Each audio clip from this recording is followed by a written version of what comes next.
Hola a todas y todos. Oye, qué raro escucharse con este micrófono, pero vamos a hacer lo mejor posible. Ya. Como decía Rodrigo, los invito a una sesión distinta. Ya no estamos hablando de lo que sucede en una sala de clases con estudiantes chicos, sino que ya en la formación docente. Así que quiero que piensen en ese plano cuando les presentemos lo de hoy. Hoy día venimos con el rol de la práctica deliberada y la retroalimentación en la formación docente. Cómo lograr ejercitación y reflexión de alta calidad en salas universitarias, ¿vale? Así que mi nombre es Andrea Tapia, como decía Rodrigo, y yo soy profesora de lenguaje y comunicación ¿Se escucha? Sí. Y mi nombre es Martín Navarro, soy psicólogo educacional y con Andrea trabajamos en un área pequeña de Aptos que se llama docencia aplicada, que se dedica a investigar y practicar en torno a la formación de docentes y también de sus formadores y de sus formadoras a nivel universitario. Perfecto, entonces partimos. Primero es importante dar un breve contexto a cómo nacieron los resultados de esta investigación que nosotros hicimos durante el primer semestre y contarles que desde el año 2018 nosotros con Aptus tenemos una alianza con la Universidad de los Andes donde aportamos en la formación práctica de docentes en formación. Concretamente, lo que aportamos es en los ramos de formación práctica de las carreras de pedagogía que tiene la facultad. Desde el año 2018 hasta el año pasado, nosotros ya habíamos reconocido que teníamos una fórmula un poco probada con respecto a la enseñanza teórica de las estrategias que los estudiantes debían desarrollar para formarse como profesores. Y desde el año pasado nos empezamos a cuestionar ¿qué debíamos mejorar para la formación práctica de estos profesores? Porque no es tan solo saber cómo hacer clases, sino que hacerlas realmente bien. Súper. Bueno, fue en este contexto que como Aptos se nos abre una nueva posibilidad de trabajar, de investigar con una metodología distinta, novedosa, que provenía de la red de Uncommon Schools de Estados Unidos y que como Aptos decidimos traerla e implementarla acá en Aptos, un working group. Un working group busca desarrollar conocimiento y codificar y sistematizar distintas prácticas educativas que han resultado eficaces a través del trabajo continuo de un grupo de profesionales que se reúne periódicamente. De esta manera reunimos 5 formadoras de la Universidad de los Andes y 5 profesionales de la educación de Aptus y a través de distintas sesiones de trabajo, a través de reflexión de sus propios de su propio trabajo, digamos, codificación de los videos que ellos nos mandaban sesión tras sesión, logramos sistematizar una práctica educativa en concreto. ¿De qué práctica me refiero? Me refiero a la retroalimentación en simulación, es decir, el tema central de este working group fue cómo los formadores y formadoras retroalimentan a los futuros profesores en un espacio de práctica simulada. Entonces, el working group, por un lado, permitió sistematizar aquellas prácticas efectivas en torno a este tipo de retroalimentación, es decir, acciones claves, cómo retroalimentar en formación docente y en una simulación, a la vez que apalancó el desarrollo profesional también de los formadores, porque de alguna manera, mientras estaban asistiendo al working group, también estaban retroalimentando a sus profesores en formación. De los insumos que nosotros sacamos del working group, que van a poder ver a continuación, bueno, en un tiempito más, cuando esté en la página, etcétera, tenemos una pauta de acciones clave al momento de retroalimentar y también un set de videoclips ejemplares, es decir, pequeños videos con acciones clave, digamos, a la hora de retroalimentar en una simulación. Buenísimo. Entonces, con ese contexto, vámonos a lo que nos convoca hoy día. Como primer concepto tenemos la práctica deliberada. Ustedes ven una foto ahí de un niño tratando de atarse los cordones. Así que ubíquense en ese momento, cuando aprendieron a atarse los cordones. Probablemente muchos de nosotros no nos acordamos de eso, ¿cierto? Pero, ¿qué tuvimos que poner en juego ahí? ¿Cómo poner los dedos? ¿Cómo poner los cordones? Y cómo esto lo hicimos sistemáticamente hasta que se transformó en una práctica que probablemente en las mañanas ni siquiera pensamos cuando lo estamos haciendo. Esto fue una práctica deliberada, quizás de las primeras que tuvimos cuando éramos chicos. ¿Y por qué es una práctica deliberada? Primero, porque tiene un foco esa práctica. El objetivo era atarnos los cordones. Nos desafió en ese momento porque quizás no sabíamos cómo colocar los dedos, no sabíamos cómo colocar los cordones y tuvimos que hacerlo de a poquito. Y por otro lado, fuimos aprendiendo a través de esa práctica porque probablemente alguien nos retroalimentó. Tal como lo vemos ahí, vemos el zapato de un papá, entonces probablemente alguien nos fue diciendo, mira, esto hay que hacerlo así, esto hay que hacerlo así. Por lo tanto, fuimos mejorando también en razón de la retroalimentación. Bueno, pero ¿de qué hablamos cuando hablamos de práctica deliberada? ¿De dónde surge este concepto? La práctica deliberada es un concepto acuñado por Anders Ericsson, un psicólogo de origen sueco que hizo la mayor parte de su trabajo y de su vida profesional en la Universidad de Florida, en Estados Unidos. Y Ericsson se dedicó durante más de 2 décadas a observar la práctica de aquellos ejecutantes expertos en su disciplina, es decir, esas personas que sobresalían en sus campos, desde deportistas olímpicos, deportistas destacados, hasta grandes músicos, hasta gente que aprendía muchos idiomas, políglotas, y lo que hizo fue que en el fondo sistematizó esa investigación y encontró esos aspectos comunes a sus prácticas, o sea, que habían a la base o que era transversal a la práctica de estas personas que resultaban ser en el fondo extraordinarias. A partir de ese trabajo y su sistematización, él propuso ciertos principios para practicar de esta manera, y a eso él lo acuñó como la práctica deliberada.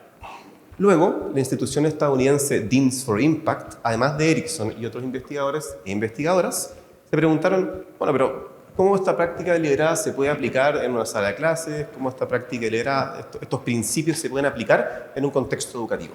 Y a partir de eso, tomaron esta investigación de Ericsson y de sus colegas y lo sistematizaron proponiendo 5 principios para practicar deliberadamente en un contexto educativo. Tómense, por favor, 30 segundos para leer estos principios y ver si a alguno le resulta familiar.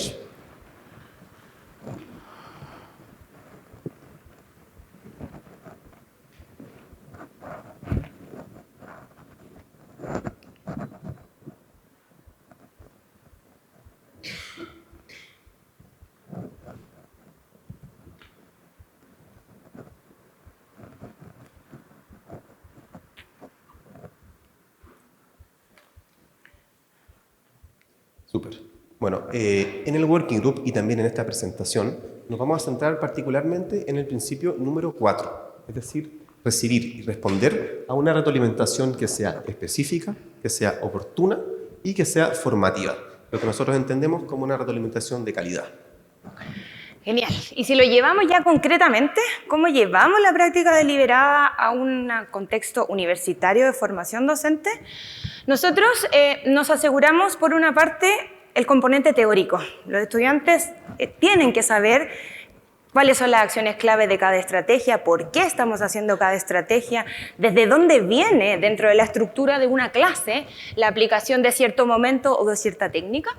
Es decir, aseguramos una comprensión teórica de estas estrategias. Por ejemplo, si tenemos que pensar, no sé, todos nosotros aprendimos en la universidad a entregar contenido nuevo, como el contenido conceptual de la clase. Entonces, nosotros tenemos que saber que se entrega en pequeños pasos para no sobrecargar la memoria de trabajo, se entrega con un lenguaje en particular que sea disciplinar, pero también amigable para los estudiantes, y por otro lado, que sea conectado con el objetivo. Pero ¿eso asegura que mis profesores en formación efectivamente puedan ejecutar una entrega de contenido de manera efectiva en una sala de clases escolar? No. Es por eso que agregamos un componente práctico a cada una de las clases que hemos hecho en la universidad, donde nos aseguramos, por una parte, que aprendan a planificarlo con un objetivo real, y por otro lado, que se paren adelante y ejecuten la estrategia que estamos enseñando con tal de recibir retroalimentación. ¿Vale? Retroalimentación otorgada por los compañeros de la sala y también por el profesor formador o el profesor universitario. Ay, se quedó, no quiere pasar.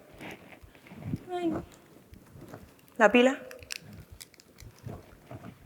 Ahí está. ¿Avanza? Ahí está. Gracias. Acá podemos ver 2 tipos de prácticas. Les tenemos 2 fotografías como para que lo vean. Vamos a ver un video más adelante, así que probablemente les va a quedar más claro qué es lo que hacemos. Por una parte, por una parte tenemos la práctica de estrategia primero en duplas o tríos. Con eso aseguramos que el 100% de la clase practique y además generamos confianza en ellos, porque si practico con mis compañeros voy a poder mejorar algunos detalles que luego voy a poder presentar de manera más confiada cuando tenga que practicar frente a todos mis compañeros. Y acá vemos el siguiente forma, que es, vemos acá al estudiante que está adelante de sus compañeros y está practicando la estrategia que nosotros le acabamos de enseñar. Súper. Bueno, Andrea acaba de comentar sobre la importancia de la práctica. Creo que es un consenso acá que la práctica en los futuros profesores y profesoras es una necesidad. Pero también la investigación sobre la práctica deliberada nos dice, ok, hay que practicar, pero no de cualquier manera, sino con ciertos principios deliberadamente y también con cierta estructura. Los invito a leer 30 segundos la estructura. Esta estructura la usamos en las clases de práctica, de los ramos prácticos, valga la redundancia, con la Universidad de los Andes. Tómense 20 segundos para mirar esta estructura.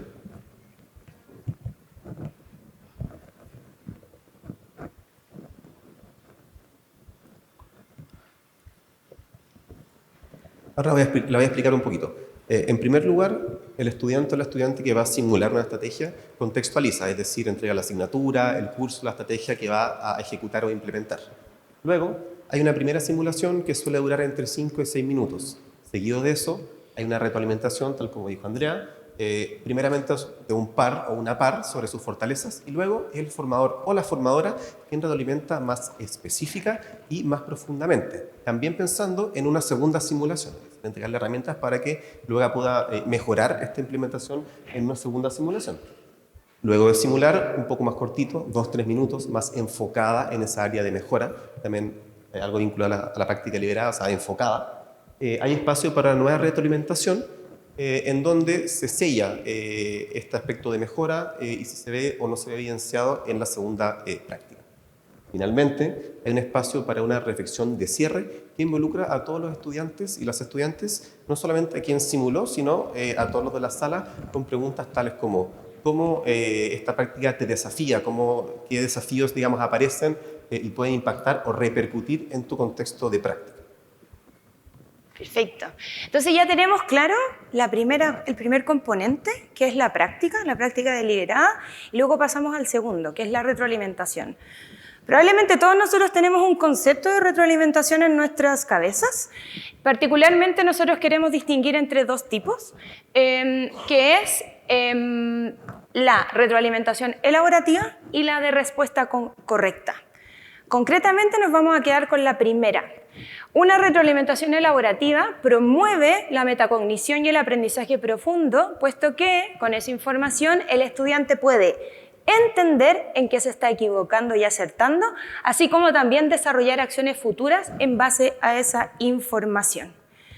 Este fue el objeto de estudio concreto que tuvimos durante el Working Group. Lo que nos preguntamos era qué tipo y con qué calidad debemos retroalimentar a nuestros profesores en formación para, primero, generar cambio, que es decir, que vaya desarrollándose y desarrollándose en ser un mejor profesor o más preparado para ingresar al sistema. Por otro lado, que sea consciente de las acciones que realiza y que generan impacto en los estudiantes escolares a nivel de aprendizaje. Y lo más importante es que sean conscientes de qué es lo que tienen que hacer para generar mejor y mayor aprendizaje en las aulas chilenas.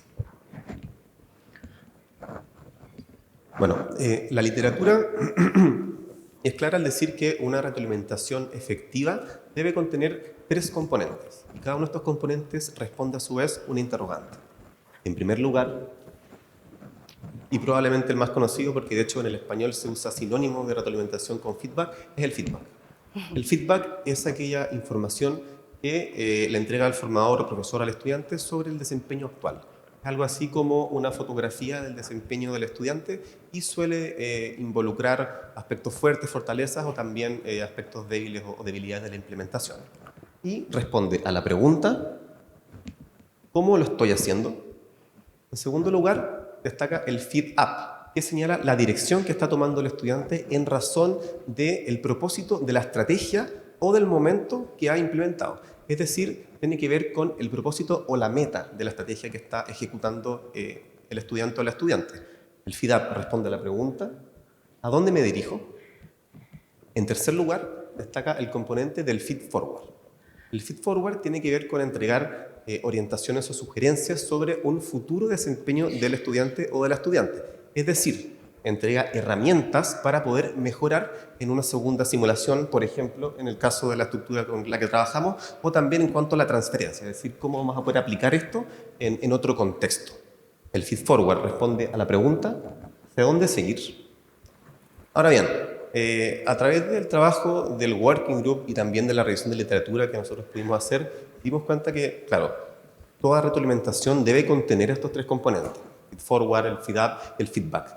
No obstante, lo que puede variar es la proporción de cada uno de ellos, es decir, con qué proporción yo voy a retroalimentar a un estudiante o a una estudiante. Y dimos cuenta que en el fondo, ¿de qué depende esa proporción? Depende del desempeño o del nivel de desarrollo del estudiante o de la estudiante que es retroalimentada en cuestión. Probablemente ustedes están diciendo, ¿qué es esto? ¿Cómo lo hacemos? Les trajimos un ejemplo para que lo concreticemos, ¿vale?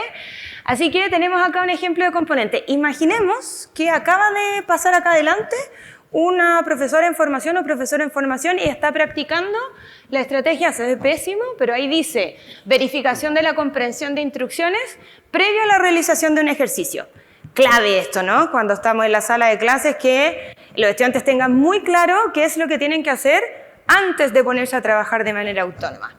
Entonces, si tuviéramos este profesor o profesora que practicó, podríamos aplicar feedback de la siguiente forma. Por ejemplo, diciendo, me gustaría llevarte al momento en donde verificas la primera instrucción. ¿Qué hiciste en ese momento? La primera pregunta que hiciste a María, ¿qué acción clave de la verificación hiciste? ¿Cuál crees que te faltó? Es decir, es una foto, que tenga conciencia de lo que hizo y de lo que no hizo, ¿vale? Podemos continuar con esta retroalimentación y aplicar un poquito de feedup y decir, por ejemplo, ¿tú consideras que solamente preguntando cuántos pasos son a todos tus estudiantes les va a quedar claro qué es lo que tienen que hacer en cada ejercicio? ¿Por qué no? Entonces yo llevo a cuestionar a este profesor o profesora con respecto al propósito que tiene la verificación de la comprensión. Porque si los estudiantes no tienen claro qué es lo que tienen que hacer, probablemente no van a poder hacer un trabajo autónomo. Y podemos llevarlo un poco más allá y pensar en el feedforward pensado en, entonces, en base a eso, ¿qué podrías mejorar cuando haces esa pregunta? ¿Cuál crees tú que es el paso más crítico en que los estudiantes pueden cometer un error? En base a eso, ¿dónde colocarías el énfasis al verificar la comprensión? Por lo tanto, aquí enfocamos en la retroalimentación o las preguntas en razón de lo que va a volver a retroalimentar, porque recuerdan que en la estructura de práctica tiene una nueva simulación. Y además podemos agregarle el componente de pensar en el futuro, en tu contexto, con tus estudiantes, dónde podrían tus estudiantes estar cometiendo un error y es necesario verificar la comprensión. Entonces acá jugamos en dos planos en el feedforward, que es la nueva práctica, cuando practico de nuevo en la misma instancia de la sala de clase universitaria, y también llevarlos a pensar qué es lo que van a aplicar en el futuro, en el lunes, cuando ya estén con el séptimo básico y tengan que verificar la comprensión de esas instrucciones. Bueno, quizá todavía está un poco abstracto, quizá todavía está un poco arriba. Para eso les hemos traído dos videos de una misma formadora que retroalimenta a dos estudiantes en una misma sala de clase, ¿vale? Entonces, les vamos a pedir que observen los videos que están continuados con la siguiente pregunta en mente. Perdón. ¿Por qué la formadora decide retroalimentar de distintas formas a cada estudiante dentro de una misma sala de clases? O sea, quédense con esa pregunta y veamos los videos. Antes de eso, contextualización. El primer video tiene que ver con una formadora que retroalimenta a un estudiante en formación sobre una retroalimentación sobre las instrucciones que da de una actividad en particular, y el segundo video tiene que ver con una retroalimentación a un ejercicio para andamiar el aprendizaje que se llama ejercicio resuelto, ¿vale? O sea, veamos el video con esa pregunta. Eso, tengan ahí en su cabeza la respuesta a la pregunta porque luego vamos a compartir con los compañeros, ¿ya? Entonces, piénsenla cuando estén viendo los videos. Estamos. ¿Ya? Yo quiero partir la retroalimentación, entonces, preguntándote con respecto a las instrucciones. Si pudieras volver en tu guión a verlas. Quiero que las revises y nos digas si tus instrucciones que están ahí cumplen con las características SECO, que es algo que aprendimos en el ramo de liderazgo. Secuenciadas, específicas, consistentes y observables. Sí. Ya, ¿por qué? Sí, ¿por qué son secuenciadas y específicas? Secuenciada porque al principio también doy dos instrucciones. Primero es la parte de escrita y luego la parte en que todos responden en conjunto. Entonces todos muestran, o sea, demuestran su... Primero lo hacen personal y luego en conjunto. Y...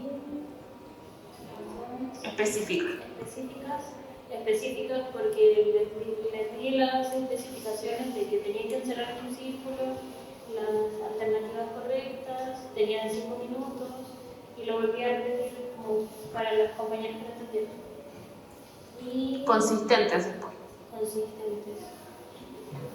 ¿Alguien se acuerda de cuál era esa característica?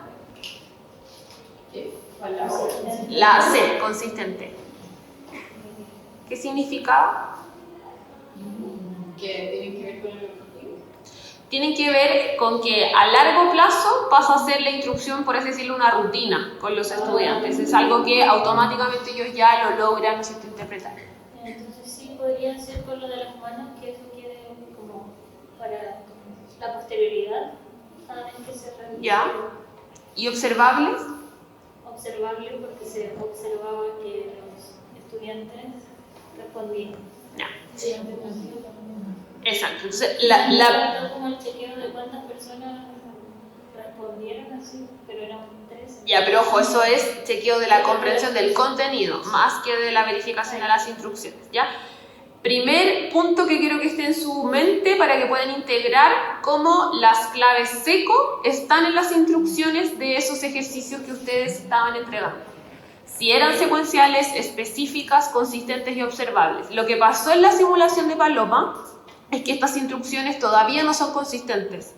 Por ende, el levantar la mano derecha, levantar la mano izquierda, levantar las dos manos todavía le cuesta a los estudiantes, ¿ya? La primera vez es normal que pase, pero si yo esta rutina, si tú este tipo de contestar estas preguntas la vas incorporando todas las clases, va a llegar un punto en que ellos ya no te van a estar preguntando la izquierda, la derecha o las dos manos. El tono, Cata, y también el que tú puedas pensar, ¿no es cierto?, cómo está dividida esta estructura. ¿Ya? Yo creo que eso es clave para poder, una de las opciones claves, que de hecho es la que tiene la flechita, es determinar qué ejercicio. O sea, como que manejas muy bien el ejercicio que quieres mostrarle a tus estudiantes, ¿ya? El sentido, y eso tiene relación con las preguntas que yo te hice antes. ¿Por qué elegiste o cómo es tu curso? ¿Ya? Súper bien. Ahora yo le voy a entregar a la Cata una área de mejora bien específica, entonces te voy a ir haciendo preguntas, Cata. ¿En qué momento de la clase quieres tú mostrar este ejercicio resuelto? Inicio, desarrollo, cierre. ¿En qué momento? Ay, no sé. Vamos pensando. Lo haría como antes de la actividad, antes de... Ya, de la actividad final de... Claro. Ya. Porque estoy pensando como que la actividad final sería aplicar esto.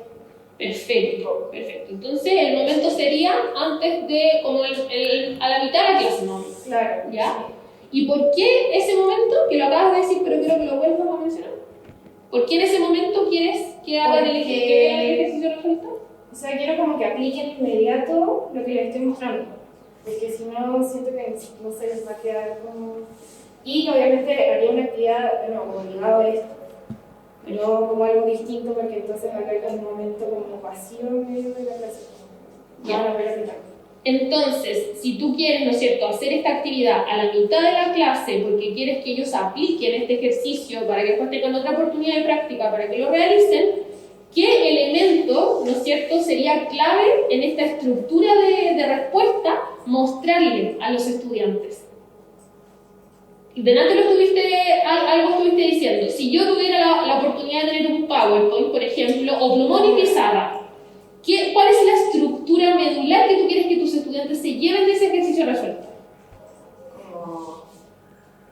¿Qué es la primera frase? ¿Cuál es? Parafrasear la pregunta. Y luego, Después la mención, porque dice, claro, mencionen y expliquen. ¿ya? Que vayan construyendo la respuesta.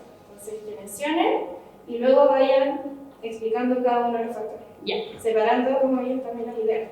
Entonces, si tú tienes la oportunidad de tener un Promodel, una pizarra o un PowerPoint, ¿qué elemento podrías hacer distinto para que tus estudiantes se lleven así a cabalidad esa estructura que tú les quieres dejar? Les mostraría al lado como haciéndole flechas, como en qué parte del texto está y qué es lo que dice el texto también. Perfecto. Vimos dos retroalimentaciones, una distinta a la otra. Así que les vamos a pedir que con la persona que estén más cerca puedan discutir por qué la formadora decide retroalimentar de distintas formas a cada estudiante si pertenecen a la misma generación, están en la misma clase. Así que tómense unos minutitos para conversar con su compañero de banco. No, asiento.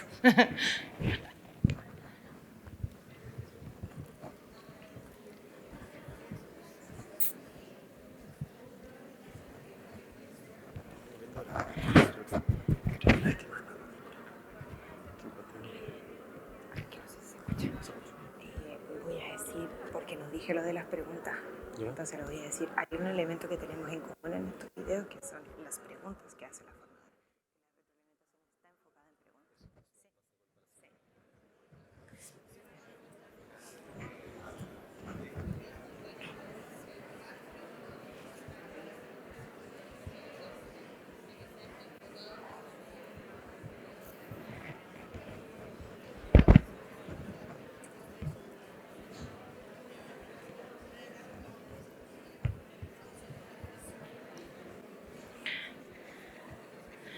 Ya, les pido ir cerrando sus ideas.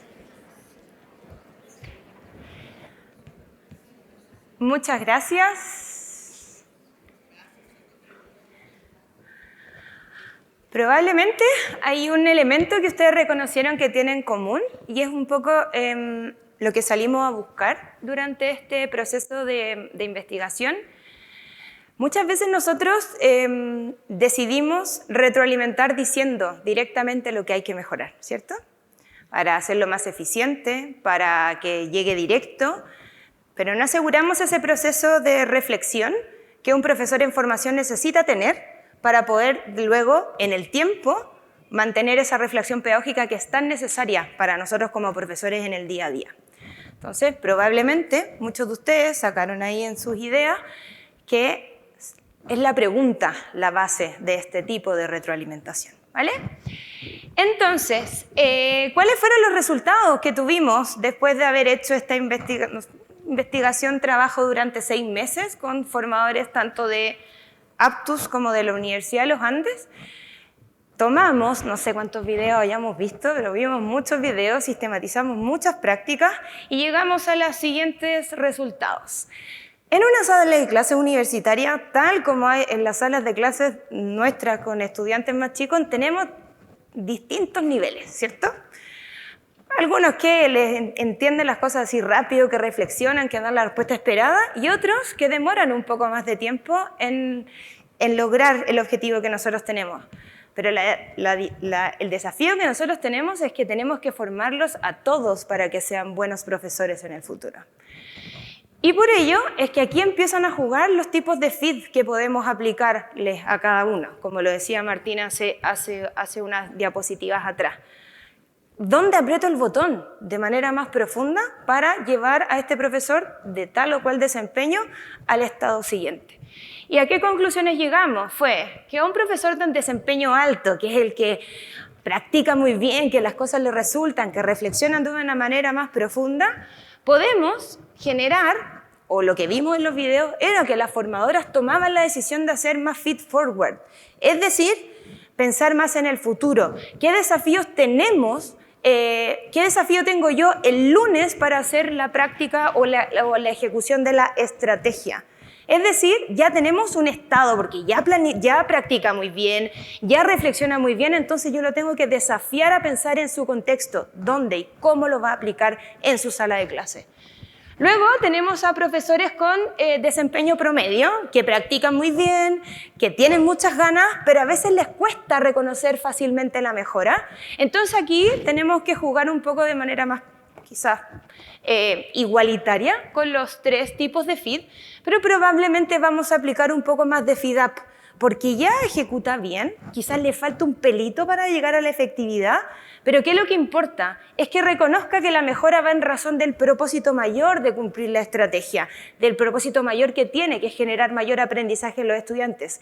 Y no porque está mejorando, porque yo le digo como profesor universitario, esto es lo que tienes que mejorar. Hay un propósito mayor, que es el cumplimiento de la estrategia y el aprendizaje de los estudiantes. Y en el caso de los profesores con un desempeño más descendido, decir que les cuesta más, que a veces, no sé, les falta quizá un poco de actitud, que es lo que siempre jugamos nosotros con, o sea, siempre lo más difícil de generar en una sala cuando estamos formando a profesores, y vamos y reconocimos que aplicaban más feedback.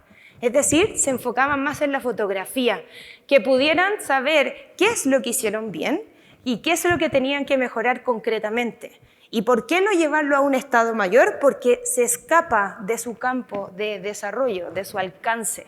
Por lo tanto, tenemos que enfocarnos en reconocer la mejora directa de la estrategia. Cuando tenemos eso, podemos empezar a reflexionar de otras cosas, porque si no, lo colapsamos y no va a aplicar probablemente la mejora que necesitamos para ejecutar de manera efectiva la estrategia. Entonces, si vemos esto, nos damos cuenta que los componentes de una retroalimentación no se aplican de manera igualitaria en todos los casos, sino que tenemos que ser conscientes de los estudiantes con los que estamos para poder aplicar la retroalimentación adecuada para poder llevarlo al siguiente estado de desarrollo. Súper. Y para terminar, volver a hacer el énfasis en cómo lo vieron, o sea, los videos, las preguntas, cómo moviliza a ese estudiante, cómo lo hace pensar, cómo lo hace trabajar cognitivamente. Y vemos que la cita de William refleja muy bien el trabajo del Working Group que estuvimos trabajando, más de 60 videos analizados en 5 sesiones de trabajo, así que tómense 10 segundos para leer esa cita. Vamos a terminar con una pequeña invitación.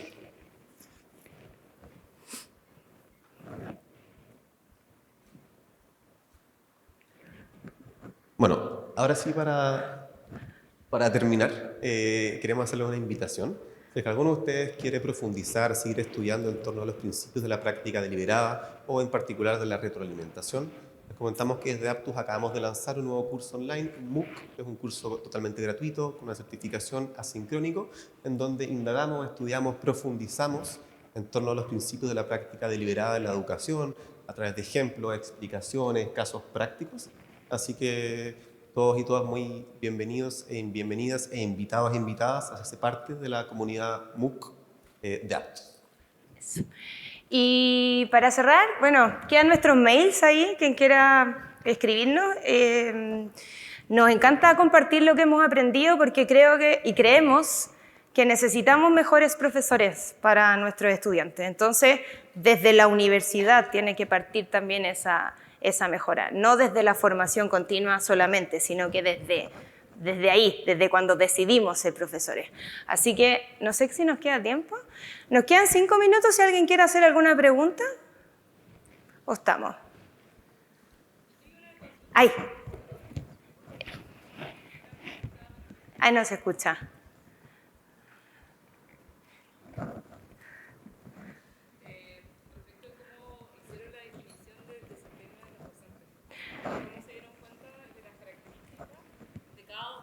Sí. Y si ese no fue, esas características fue que se vieron con el tipo de feedback. Sí, ¿qué es lo que pasó? Que finalmente cada una de las estrategias tiene ciertas como acciones claves para lograrlo. Entonces fuimos viendo un poco cuántas acciones claves eran logradas como para poder determinar el tipo de desempeño que estaban teniendo y además respondían a las preguntas como más reflexivas que tenían que ver como más de propósito y ahí pudimos, y naturalmente se dio que los tipos de feedback eran distintos. Después nos fuimos intencionando un poco más como para llegar a la calidad, como el que decía Martín, de la pauta de acciones clave y de alguna otra manera generaban mayor impacto, porque la segunda práctica que tenían en la estructura de simulación era mucho mejor que atosigarlo con mucha pregunta para retroalimentarlo. Entonces, la pregunta clave, en razón de su desempeño, generó una mejor práctica en el futuro. Eso. No sé si... ¿Estamos? Ay. Hola, hola, muchas gracias. Quería preguntar cuál es el papel que ustedes le asignan en este modelo a la toma de conciencia de la estudiante de qué es lo que a ella o a él le falta, ¿no? Sí. Porque lo que vimos en los videos, que fue, me imagino, un canapé de Sí, todo, canapé. muestra, No, es como la aceituna del canapé, claro, la verdad. muestra lo que la formadora hace, pero Sí. la estudiante parece tener una conducta muy pasiva, escucha, pero el mismo Dylan Williams plantea que tan necesario como lo que hace el formador es la toma de conciencia y la capacidad del estudiante o del profe en formación de darse cuenta que es exactamente lo que tengo que mejorar. Si eso no lo entiendo, va a lo mismo la retroalimentación. Sí, estoy muy de acuerdo contigo. Quizás no se vio tan explícitamente porque queríamos ver un poco más lo de las preguntas que se hacían en distintos casos, pero claro, creemos que lo más importante antes de la nueva práctica es que la profesora o el profesor de información sea capaz de verbalizar cuál debe ser su mejora. Y eso es un paso que quizás no vimos en el video. Pero sí es muy importante eso para nosotros, porque si no lo dice, no podemos asegurar que lo pueda hacer. Porque si yo se lo digo, mejora esto, lo puede interpretar de una forma y quizás no es lo que se espera que haga. Entonces, naturalmente se genera eso. Y luego de la segunda práctica, lo que hacemos es siempre preguntar como qué fue distinto, qué cambió, qué efecto tuvo en ti el haber hecho esa acción distinta a través de la mejora que aplicaste en esta nueva simulación. Y luego cerramos con esta reflexión que tiene que ver más con desafíos hacia el futuro.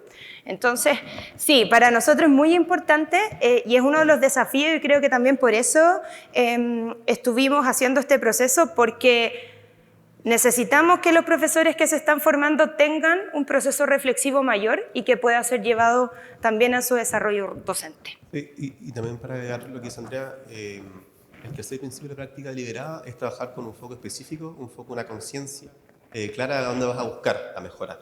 Y el quinto principio nos habla de los modelos mentales, o sea, de cómo desarrollar un modelo mental sobre cómo enseñar, o sea, cómo se ve esto. Entonces, en el fondo, poner el foco en la mejora también implica promover la autorregulación de ese propio estudiante, que claro, nosotros en la universidad puede ser retroalimentado, pero en algún momento va a estar en la sala de clases real, digamos, y va a también necesitar tener esa autorregulación, ese automonitoreo que le permite tomar decisiones, le permite tomar una decisión, un criterio pedagógico, en función de un modelo mental un poco ya más robustecido. Modelo mental, entiéndase como lo habló Héctor Ruiz en la mañana, por ejemplo, de cómo se constelan los elementos en la mente del profesor. Eso. No sé si queda otra. Una más. Allá. ¿Alguna publicación de ustedes, algún paper Sí. para complementarlo? Gracias por la pregunta. Estamos en proceso de sistematizar todo esto porque tenemos muchísima información y estamos en proceso de hacer una publicación que va a salir en un portal que tenemos para formación docente que se llama Enseñar a Enseñar. Entonces, cuando esté listo, naturalmente por los canales de Aptus van a saber que ya se está publicando. Así que, buenísimo. Y también, si están con curiosidad, este es el segundo workgroup que hicimos en Aptus. El primer workgroup, que fue sobre modelaje, y hay una publicación que está en la página enseñaraenseñar.org o enseñaraenseñar.org, sí. Suena mucha publicidad, pero está ahí el documento donde está sistematizado todo el trabajo del workgroup, hay una pauta de acciones clave y también hay videos. Entonces también les invitamos a que puedan ver esos recursos para formadores y formadoras que da cuenta de todo el trabajo durante el año.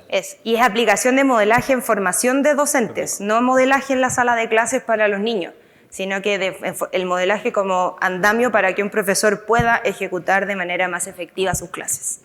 Eso, muchísimas gracias. Que estén bien.